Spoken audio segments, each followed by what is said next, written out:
তাক লাগিয়েছে দুস্থ ছাত্রী রিঙ্কু ঘোষ।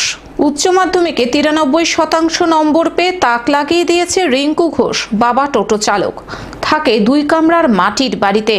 দুস্থ ছাত্রী রিঙ্কু ঘোষের বাড়ি পূর্ব বর্ধমান জেলার কাটোয়া 1 নম্বর ব্লকের গাফুলিয়া গ্রামে।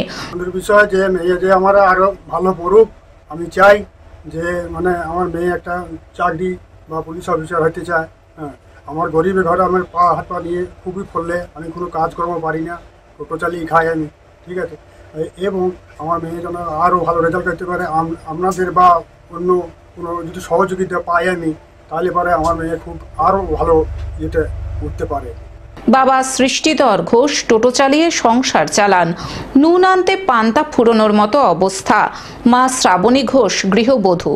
কাটোয়া 1 নম্বর ব্লকের 55 তলা উচ্চ বিদ্যালয় থেকে এবার উচ্চ মাধ্যমিক পরীক্ষায় বসেছিল রিঙ্কু। নিজে টিউশনি পড়িয়ে এবার উচ্চ মাধ্যমিকে 466 নম্বর পেয়েছে রিঙ্কু।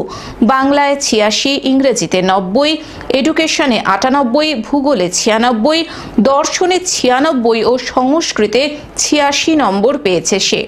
এইচএস এর রেজাল্ট আমাদের বরাবরই ভালো হয়, এবারেও ভালো হয়েছে। এবারে 468 আমাদের হাইয়েস্ট হয়েছে। জিৎ চক্রবর্তী নামের একটি ছেলে, আর দ্বিতীয় স্থানে আছে রিঙ্কু ঘোষ বলে একটি মেয়ে, 466 পেয়েছে।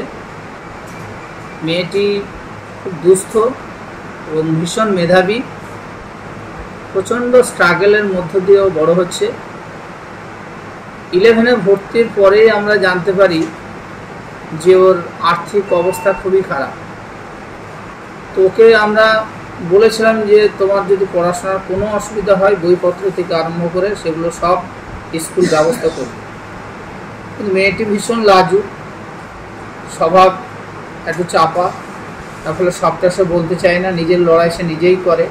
টিউশন পড়িয়ে মোটামুটি তার পড়ার খরচটাও চালিয়ে এসছে। তার মা বাবা জানান মেয়ের জন্য গর্বিত তিনি। পুলিশ অফিসার হওয়ার স্বপ্ন দেখেন মেয়ে। ইংরেজিতে অনার্স নিয়ে পড়াই তার প্রবল ইচ্ছা। ভালো ফল করেও পড়াশোনার খরচ মিলবে কোথা থেকে, সেই নিয়ে দুশ্চিন্তায় রয়েছেন বাড়ির লোকজন। যদি কোনো সহৃদয় ব্যক্তি রিঙ্কুকে সাহায্য করতে চান, তাহলে নিম্নলিখিত ফোন নম্বরে যোগাযোগ করুন 8918853425। কত রেজাল্ট করেছো? 466। এই আশা করতে হয়েছিল না এর থেকে বেশি করতে? এর থেকেও বেশি করেছিলাম। কোন স্কুলে পড়াশোনা করতে? 55 তলা হাই স্কুল। ওই স্কুল থেকে পরীক্ষা দিয়ে? হ্যাঁ। তোমার বাড়ি? বাড়ি গাফুলিয়া। ক ঘন্টা পড়াশোনা করতে? বেশি করিনি, এভরিডে পড়া এভরিডে করতাম, আর মিনিমাম রাতে পড়তাম, রাতে 3-4 ঘন্টা। আর টিউশনি? টিউশন সাধারণত আমার গাইডেরা ছিল, 3টে টিউশন নিতাম।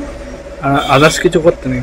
আদার্স কিছু বলতে আমি পড়াই, নিজে পড়িয়ে তারপর পড়াশোনাটা করেছি। কাটোয়া থেকে রাহুল রায়ের রিপোর্ট, গ্লোব নিউজ। এখন থেকে গ্লোব টিভি দেখুন আপনার স্মার্টফোনেও। গুগল প্লে স্টোর অথবা অ্যাপল স্টোর থেকে ডাউনলোড করুন গ্লোব টিভি লাইভ অ্যাপ। এছাড়াও জিও টিভি অ্যাপ থেকেও দেখুন গ্লোব টিভি লাইভ।